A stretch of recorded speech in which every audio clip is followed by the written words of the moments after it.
it will be more boring. Ladies and gentlemen, first of all, I'd like to thank organizers for being invited to address you. It is always a pleasure to be in this beautiful and historical city. Populism, authoritarianism, and dictatorship are all significant features of political governance in the 21st century. We've observed the rise of these phenomena in some of the world's most populated countries, including the United States, but also in the countries of Latin America, the Middle East, Africa, and also in Europe and the EU itself. While after the 2019 European elections, political groups to the right to the European People's Party occupied 19% of the seats, after this year's election, their share has climbed to nearly 30%.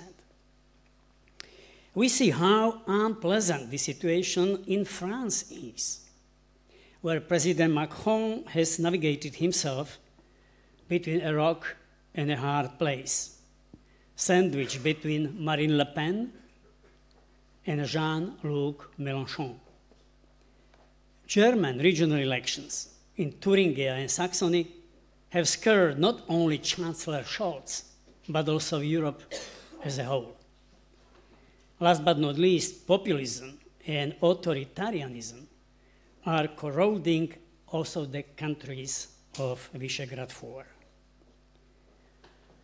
A superficial analyst would say that the root causes of this development stem from a number of unprecedented challenges we faced over the last 15 years.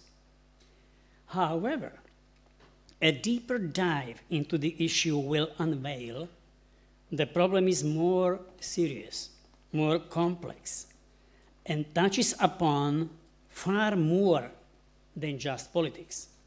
It also touches upon social and societal area.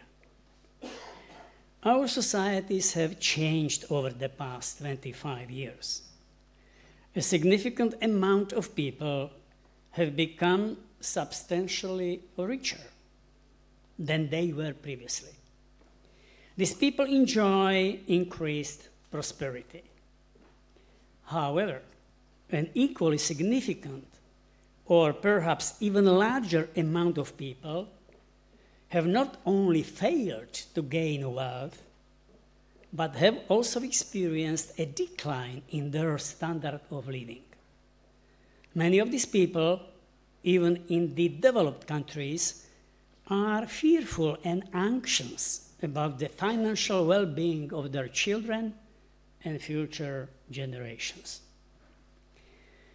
An indivisible part of the societal and socio-economic changes we witnessed recently are the momentous technological developments of the internet and the emergence of social media.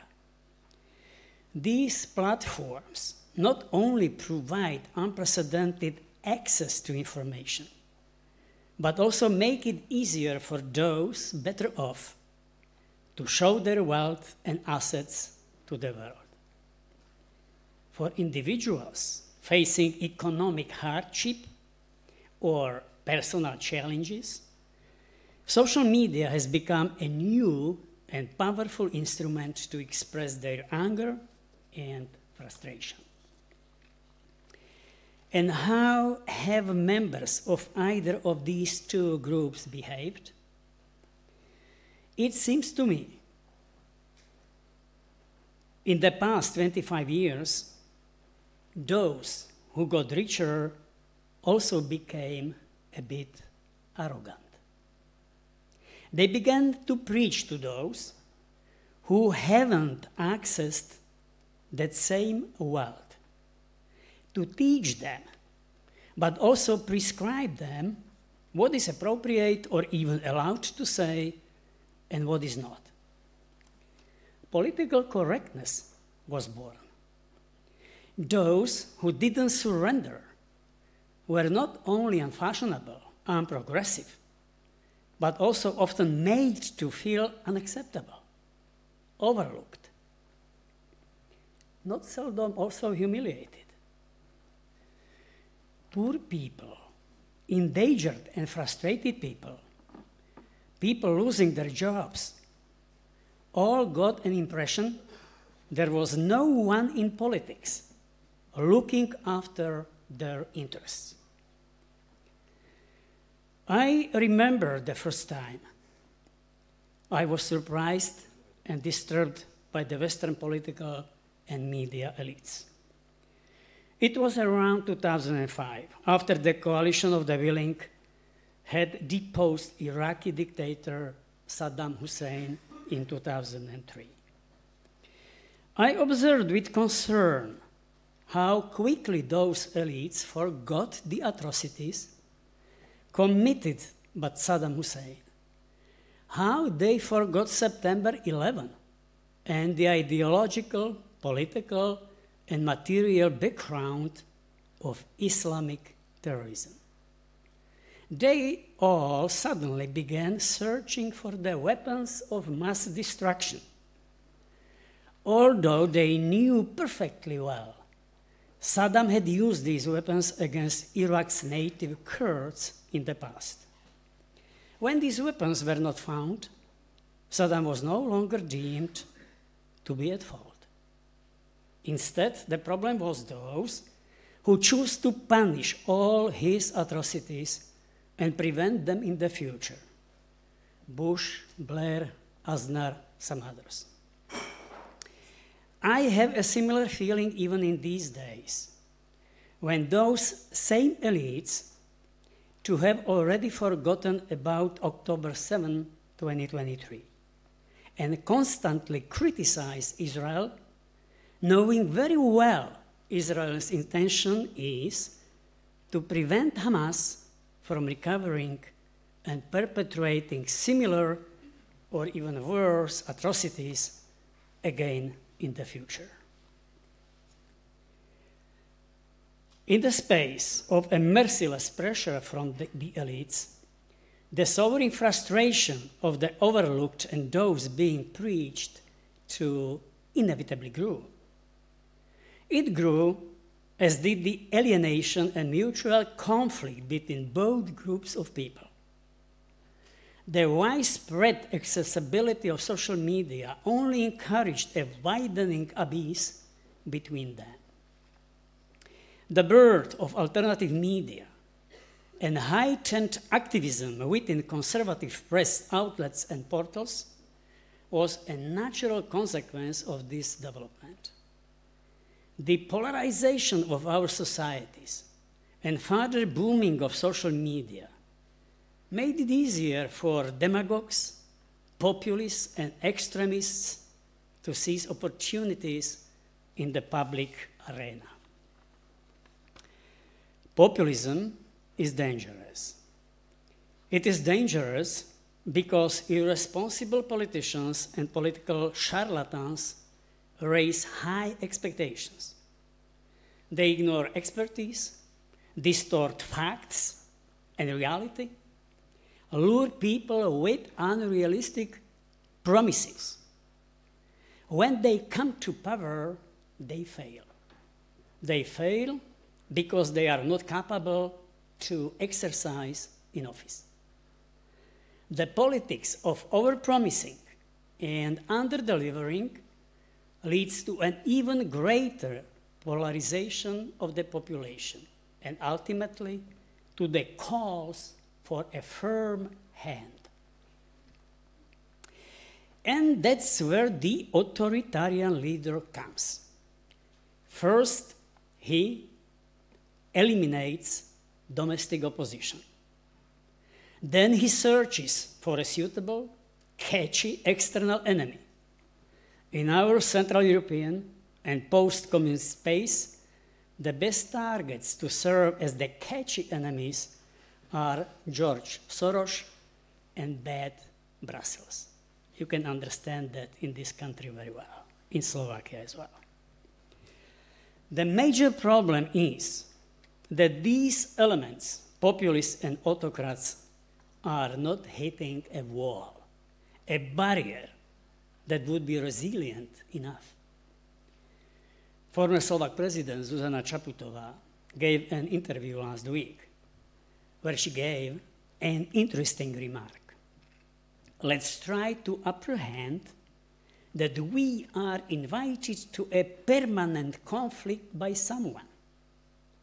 So let's stay away from it.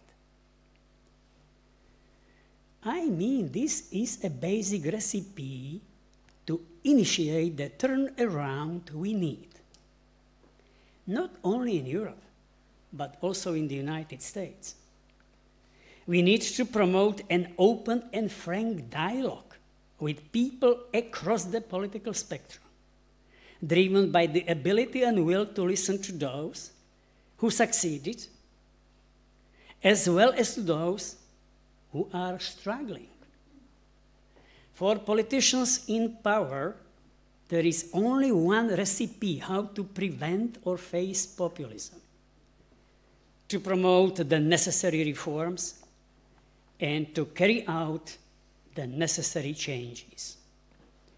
Reforms which serve not only capital markets, but also lower middle class, and allow me to say, ordinary people, the teachers, nurses, entrepreneurs, people that are suffering, and of course, the economy as a whole. Such political leaders, competent, moral, and courageous, have begun to disappear. As the legendary European politician Jean-Claude Juncker once observed, we all know what to do, but we don't know how to get re-elected once we have done it. I remember something also from my political business. The entity that plays an immensely serious role in this process is the media. The media should give up the habit of prescribing to political leaders what to do. It should stop treating politicians as its rivals who need to be beaten or sent to jail. Journalists, as well as politicians, should leave their bubbles and not be afraid to lead a partner dialogue with people from other bubbles.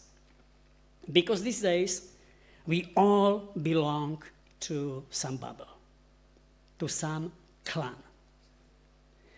It is not only unhealthy, it is also dangerous, because the divide et impera, the divide and rule approach, has always served rulers, emperors, dictators, but not those who wanted to serve their nation, their community.